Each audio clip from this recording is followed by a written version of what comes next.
Dear students, welcome again in this lesson of quadratic equations. We are in exercise 4.2. अभी तक हमने question 1, 2, 3 कर लिए हैं पिछले 2 लेसन्स में. आज हमको नेक्स्ट 3 क्वेश्चंस करने हैं. तो स्टार्ट करते हैं question number 4. Question 4 says find two consecutive positive integers sum of whose squares is 365.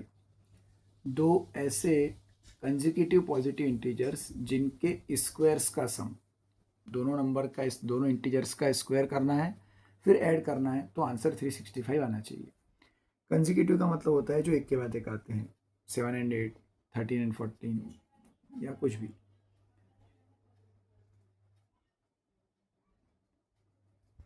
तो हम स्टार्ट करेंगे हमारा solution. Let the two integers be x and x plus 1. एक नंबर को मैं x लेता हूँ तो कंजिक्यूटिव, उसका कंजिक्यूटिव बनेगा x प्लस 1. अब आपको जो क्वेश्चन में सिचुएशन है गिवन, क्या दिया हुआ है कि इनके स्क्वायर्स का सम, मीन्स पहला नंबर मैंने पहला इंटीजर x माना है तो उसका स्क्वायर, और नेक्स्ट उसका नेक्स्ट नंबर होगा x प्लस 1 तो उसका स्क्वायर. एक्स स्क्वायर और x प्लस 1 का स्क्वायर, इनका सम करना है तो बीच में हम लगाएंगे प्लस. तो sum of squares means x square plus x plus 1. अब इस x प्लस 1 पे अगर स्क्वायर लगाना है तो इसको ब्रैकेट में लिख के इसको होल स्क्वायर लगाना पड़ेगा, अदरवाइज हमारा सॉल्यूशन रॉन्ग हो जाएगा. तो इनके स्क्वायर्स का सम है 365. यहाँ पर मुझे आइडेंटिटी अप्लाई करनी पड़ेगी a plus B whole square की. एक्स स्क्वायर को ऐसे लिखूंगा, a square plus 2ab plus B square, और RHS में 365. X square plus X square मिला के हो जाएगा 2x square plus 2x plus 1, और इस 365 को भी लेके आएंगे लेफ्ट हैंड साइड में, इक्वल टू में बचेगा सिर्फ 0. स्क्वायर वाली टर्म है, ये क्वाड्रेटिक इक्वेशन है. क्वाड्रेटिक इक्वेशन में RHS में 0 होता है, सारे नंबर्स लेफ्ट हैंड साइड में दिखते हैं. 2x square plus 2x, 1 minus 365 आ जाएगा माइनस 364. 2 और ये नंबर भी इवन नंबर है, इसके वंस प्लेस पे 4 है, तो पूरी इक्वेशन को 2 से डिवाइड कर सकता हूँ. इक्वेशन थोड़ी छोटी हो जाएगी, जितनी इक्वेशन छोटी रहेगी उतना सॉल्व करना इजी रहेगा. तो अगर कहीं भी तीनों टर्म्स में से कुछ कॉमन फैक्टर दिख रहा हो, कोई ऐसा नंबर दिख रहा हो जिससे सारे नंबर डिवाइड हो सकते हैं, तो उससे डिवाइड करके हम इक्वेशन को छोटा कर लेते हैं, जितना छोटा कर सकते हैं. तो 2x स्क्वायर को 2 से डिवाइड करके बचेगा x स्क्वायर, इसको 2 से डिवाइड करके बचेगा x, और 364 को 2 से डिवाइड करके बचेगा 182. तो हम यहाँ तक आ गए, x square plus x minus 182. Third question में भी 182 एक नंबर था. पिछले लेसन में जो हमने लास्ट क्वेश्चन किया था इस एक्सरसाइज का थर्ड क्वेश्चन, वहाँ भी 182 था, और वहाँ भी हमने उसको फैक्टराइज किया था. तो 182 के फैक्टर तो वही रहेंगे. यहाँ हमने 180 को फैक्टराइज किया हुआ है 2, 7 और 13. 2 into 7 into 13, 182 equal to 2 into 7 into 13, 2 7 ज़ा 14, 14 इंटू 13. ये 182 के 3 फैक्टर्स हैं. इक्वेशन क्या है हमारी, x square plus x minus 182. ए यहाँ पे भी 1 ही है, फैक्टर्स तो वही बनेंगे. लेकिन पिछले क्वेश्चन में 182 पॉजिटिव था, यहाँ पर नेगेटिव है, और जब भी सी नेगेटिव होता है तो मुझे ये जो बी वाली वैल्यू रहती है a x square plus b x, ये जो एक्स का कोएफिशिएंट रहता है ये मुझे डिफरेंस में मिलता है. यहाँ पर एक्स का कोएफिशिएंट है 1, तो मुझे इन नंबर्स को इस तरह से डिस्ट्रीब्यूट करना है कि इनका डिफरेंस 1 होना चाहिए. तो फिर से ऑप्शन वही है, 2 और 7 को एक साथ क्लब करेंगे, 2 7 ज़ा 14, तो 14 और 13 का डिफरेंस 1 मिल जाएगा. अगर आप 2 के साथ 13 को कंबाइन करते हो तो 13 2 ज़ा 26, और दूसरा ऑप्शन बचेगा 7, तो इनका डिफरेंस आएगा 19. लेकिन मुझे डिफरेंस चाहिए 1। तो इन्हीं 3 ऑप्शंस में से किन्हीं 2 को एक साथ रखेंगे। तो 2 के साथ 7 रखना है कि 2 के साथ 13 रखना है, इस पे डिपेंड करेगा कि b की वैल्यू क्या है। मुझे डिफरेंस में 1 चाहिए, तो मैं इस क्वेश्चन में 14 और 13 इन 2 पार्ट्स में स्प्लिट करूँगा। अब यहाँ पर ये देखना है, ये पॉजिटिव है तो बड़े नंबर में हम प्लस साइन लगाएंगे। 14 और 13 में से बड़ा नंबर है 14, तो 14x प्लस का रहेगा, 13x माइनस का रहेगा। इस प्रोसीजर से इन 3-4 स्टेप्स को फॉलो करते हुए हम 2 पार्ट्स जिनमें स्प्लिट करना है, 2 पार्ट्स कौन कौन से होंगे वो डिसाइड कर सकते हैं। X square plus 14x minus 13x, और अगर मुझे चेक करना है तो 14x minus 13x positive x आ जाएगा, और 14 का माइनस 13 में मल्टीप्लाई करके माइनस 182 भी आ जाएगा। इन दोनों में से मैं कॉमन लूँगा x प्लस 14, यहाँ से आएगा माइनस 13, फिर से x प्लस 14 इक्वल टू 0। तो यहाँ से 2 फैक्टर मिल गए, एक फैक्टर मिला x प्लस 14 इक्वल टू 0, दूसरा मिला x माइनस 13 इक्वल टू 0। तो पहला आंसर, पहला रूट इस इक्वेशन का मुझे मिला x इक्वल टू माइनस 14, दूसरा मिला 13।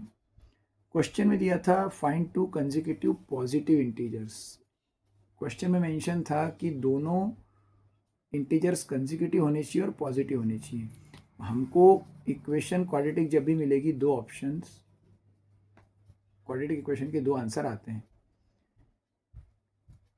फर्स्ट है नेगेटिव 14, तो ये तो पॉसिबल ही नहीं है क्योंकि क्वेश्चन में पॉजिटिव की बात की गई है। तो पॉजिटिव इंटीजर है 13, तो हमारे जो नंबर्स थे वो थे x एंड x प्लस 1। तो x की वैल्यू 13 आ गई, तो x प्लस 1 आ जाएगा 13 प्लस 1 14। तो क्वेश्चन था फाइंड 2 कंसेक्यूटिव पॉजिटिव इंटीजर्स। तो हमने इंटीजर्स लिए थे x और x प्लस 1। तो एक है x जो कि है 13, दूसरा है x प्लस 1 जो कि है 14। तो 13 and 14 are the answers to this question. I hope कि ये क्लियर हो गया होगा। बढ़ते हैं आगे।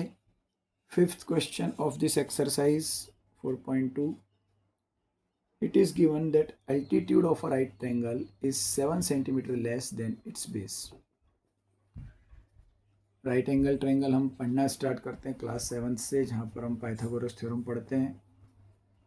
राइट एंगल ट्रायंगल में एक एंगल 90 डिग्री का होता है, एक एल्टीट्यूड है, एक बेस है। यहाँ पर दिया हुआ है altitude is 7 centimetre less than it's base. Altitude base से 7 सेंटीमीटर छोटा है इफ द हाइपोटेनियस इज 13। इस किसी भी वर्ड प्रॉब्लम में आपको 2 सिचुएशन दी जाएंगी। पहली सिचुएशन है एल्टीट्यूड और बेस का डिफरेंस 7 है और उसमें एल्टीट्यूड छोटा है, और दूसरी सिचुएशन दी है हाइपोटेनियस की लेंथ, एक्चुअल लेंथ आपको दे दी है 13। Find the other 2 sides. Hypotenuse given है, एल्टीट्यूड और बेस फाइंड करना है।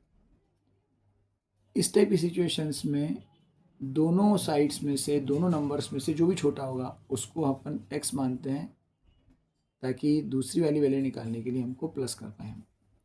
यहाँ पर दिया था एल्टीट्यूड 7 सेंटीमीटर लेस है, तो हमने स्टार्ट किया अपना solution. Let the altitude be x। Right angle triangle एक ड्रॉ कर देंगे, हमारा सॉल्यूशन क्लियर भी हो जाएगा। तो एल्टीट्यूड को x मान लिया, बेस उससे 7 सेंटीमीटर बड़ा है। एल्टीट्यूड 7 सेंटीमीटर छोटा है का मतलब बेस से 7 सेंटीमीटर बड़ा है, तो बेस हो जाएगा x plus 7। Therefore base will be x plus 7। Altitude x, base x plus 7। अब वहाँ पर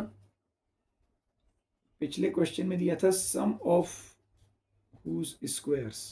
क्वेश्चन नंबर 4 में था दोनों इंटीजर्स के स्क्वायर का सम। यहाँ पर ऐसा कुछ दिया हुआ नहीं, यहाँ पर राइट ट्रायंगल दिया है, तो हमको ही डिसाइड करना है कि क्या अप्लाई करना है। राइट एंगल ट्रायंगल की आपको एक साइड की लेंथ दी है, बाकी दोनों की लेंथ पूछी है। तो राइट एंगल ट्रायंगल के लिए जो पाइथागोरस थ्योरम हमको पता है, base square plus perpendicular square is equal to hypotenuse square. इसको हम यूज़ करेंगे।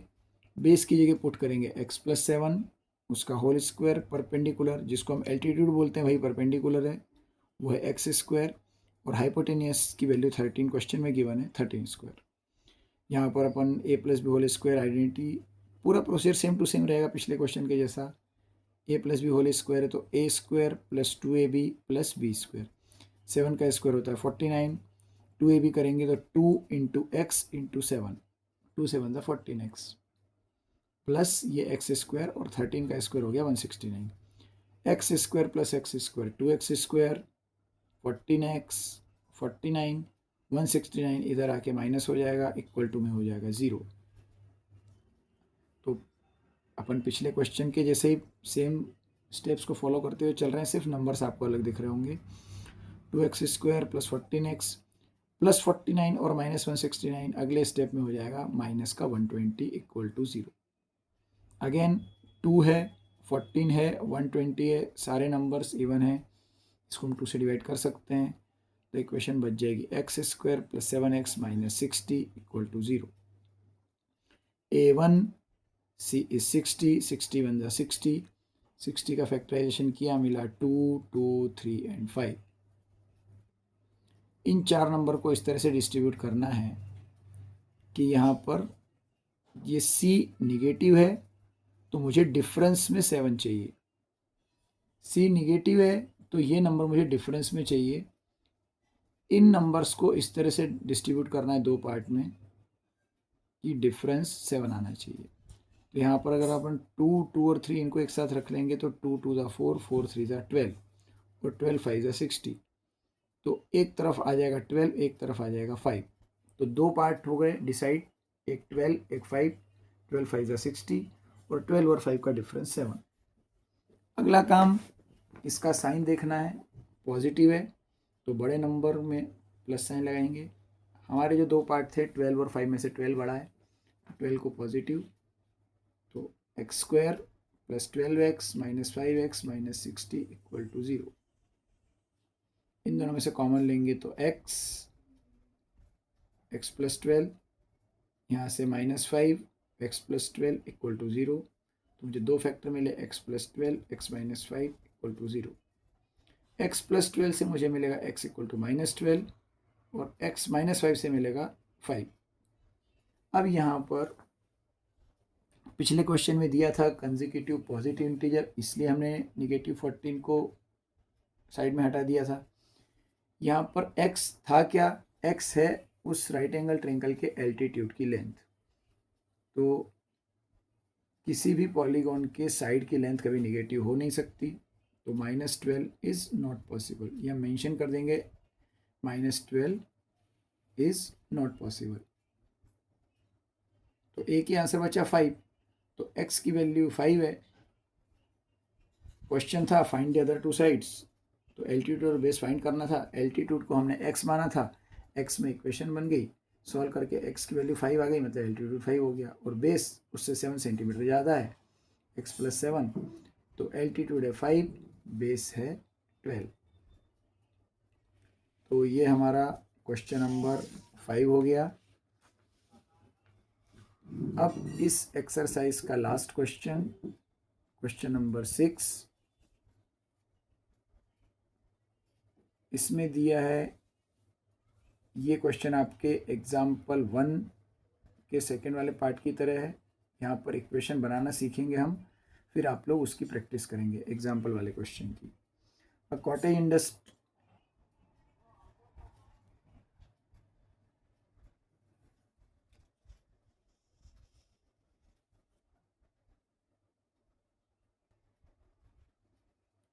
A cottage industry produces a certain number of pottery articles in a day. एक कॉटेज इंडस्ट्री है, उसमें पॉटरी के आर्टिकल्स बनते हैं, सर्टन नंबर, हमको नंबर भी पता नहीं है कितने बनते हैं। It was observe on a particular day that the, अब इसमें एक सिचुएशन कितनी गिवन है वो मैंने यहाँ पर मेंशन किया है। Cost of production of each article is 3 more than twice the number of articles produce on that day. दिन भर में जितने आर्टिकल बनते हैं उसका ट्वाइस और उससे 3 ज़्यादा। इसी टाइप की कुछ सिचुएशन आपको उस एग्जाम्पल में मिलेगी। और total cost of production suppose दिन भर में मैं 10 आर्टिकल बनाता हूँ और एक आर्टिकल को बनाने में मुझे 7 रुपये का खर्चा आता है, तो मेरा दिन भर का टोटल कॉस्ट हो जाएगा 10 इंटू 7 70। एक आर्टिकल को बनाने में आने वाली कॉस्ट और पूरे दिन भर में बनने वाले आर्टिकल्स का नंबर, इनका मल्टीप्लाई करके आएगा वो पूरे दिन की कॉस्ट आएगी। तो हम अपना सॉल्यूशन स्टार्ट करेंगे। Let the number of articles produced be X. Let the number of articles produced be X. तो हमने मान लिया कि पूरे दिन भर में एक्स नंबर ऑफ आर्टिकल्स बनते हैं। अब इस सिचुएशन के हिसाब से जो कॉस्ट है एक आर्टिकल की वो इस नंबर का double, 3 more than twice. Twice का मतलब 2 का मल्टीप्लाई करना पड़ेगा। तो दिन भर में अगर x बनेंगे तो उसका x का ट्वाइस 2x और 3 मोर के लिए कर दिया 3 प्लस। तो एक दिन में आर्टिकल बनते हैं x और एक आर्टिकल की कॉस्ट है इस क्वेश्चन के हिसाब से 2x प्लस 3 रुपीज़। ये नंबर है x, ये रुपीज़ है। तो cost of production, total cost of production, पूरे दिन भर का टोटल कॉस्ट कितनी आएगी? मैं इतने आर्टिकल बनाता हूँ और एक आर्टिकल को बनाने में इतना खर्चा आता है, तो मुझे टोटल कितना खर्चा आएगा? इनका product x into 2x plus 3 equal to 90। तो सेम इसी तरह से आपको उस एग्जाम्पल में जो सिचुएशन दी है उसके हिसाब से इक्वेशन बनाने की कोशिश करनी है। इनका मल्टीप्लाई करेंगे 2x स्क्वायर प्लस 3x और इस 90 को इधर लेके आ जाएंगे -90। यहाँ 2 है, यहाँ 3 है, 90 है। 2 और 90 तो इवन है, लेकिन 3 ऑड है, 3 नहीं होगा 2 से डिवाइड, इसलिए हम यहाँ पर इस इक्वेशन को और छोटा नहीं कर पाएंगे, हमको इसको इसी स्टेज में रखना पड़ेगा। तो यहाँ ए की वैल्यू हो गई 2, सी की वैल्यू हो गई -90। ए इंटू सी करेंगे 2 इंटू 90, ये आ गया 180। 180 को फैक्टराइज कर लिया, 2 2 3 3 5, ये 5 नंबर बने। अब हमारा रूल सी निगेटिव है, तो मुझे ये नंबर जो है 3, ये डिफरेंस में चाहिए। इन नंबर्स को इस तरह से डिस्ट्रीब्यूट करना है कि डिफरेंस 3 आना चाहिए। तो बहुत सारे ऑप्शंस हो सकते हैं, उनमें से एक ऑप्शन आपको मिलेगा, ये पहले 3 नंबर 2 2 और 3, 2 2 ज़ा 4, 4 3 ज़ा 12। तो एक पार्ट 12 लेता हूँ और दूसरा पार्ट ये वाला लेता हूँ 15। तो 12 और 15 का डिफरेंस मुझे 3 मिल जाएगा और 12 इंटू 15 180 भी आ जाएगा। तो हमेशा सिर्फ ये नंबर सी को देख के डिसाइड करना है। सी और ए का मल्टीप्लाई करके 90% केसेस में एक्स स्क्वायर का कोएफिशिएंट 1 ही होता है। तो बहुत सारे स्टूडेंट्स को आदत लग जाती है कि वो इसी नंबर को देख के स्प्लिट करने लग जाते हैं, लेकिन हमको ए और सी का प्रोडक्ट आएगा, उसके हिसाब से डिसाइड करना है। अब ये डिसाइड हो गया कि दो पार्ट में से एक 15 है, एक 12 है। अब हम इसका साइन देखेंगे, पॉजिटिव है तो बड़े नंबर में पॉजिटिव साइन लगाएंगे। 2x square plus 15x minus 12x minus 90।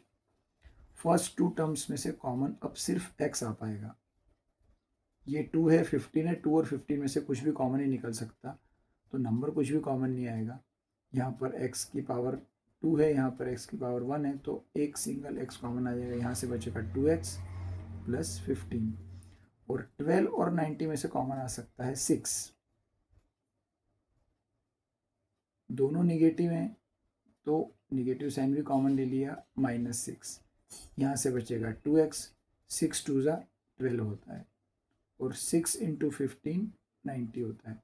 तो 90 में से जब 6 बाहर ले लेते हैं तो बचेगा 15। तो ये दो फैक्टर्स मिल गए। एक फैक्टर हो गया 2x प्लस 15 और दूसरा फैक्टर हो गया x माइनस 6। तो हम यहाँ तक पहुँच गए। एक एक फैक्टर को 1 बाय 1 करके 0 को इक्वेट करेंगे। 2x प्लस 15 इक्वल टू 0 से मुझे मिलेगा 2x इक्वल टू -15 और x की वैल्यू -15/2। तो ये जो क्वाड्रेटिक इक्वेशन बन रही है 2x square plus 3x minus 90, इस इक्वेशन के दो सॉल्यूशन हैं, एक है -15/2 और एक है +6। x को हमने क्या माना था? Number of article produce in a day. ये नंबर है जो कि निगेटिव हो नहीं सकता, तो यहाँ पर अपन मेंशन कर देंगे -15/2 इज़ नॉट पॉसिबल। इसको कभी भी डिवाइड करके डेसिमल में करने के चक्कर में नहीं पड़ेंगे, उसमें टाइम भी वेस्ट नहीं करेंगे। फ्रैक्शन में दिख रहा है, माइनस में दिख रहा है, नॉट पॉसिबल करके साइड में हटा देंगे, बचा एक ही आंसर 6। अब नंबर ऑफ आर्टिकल्स अगर 6 हैं तो कॉस्ट ऑफ प्रोडक्शन हमारा आ रहा था क्वेश्चन के हिसाब से 2x + 3, तो 2 इंटू एक्स की वैल्यू इसमें पुट कर देंगे 6, 2 इंटू 6 + 3, 2 6 = 12, 12 + 3 15, ये है रुपीज़ में।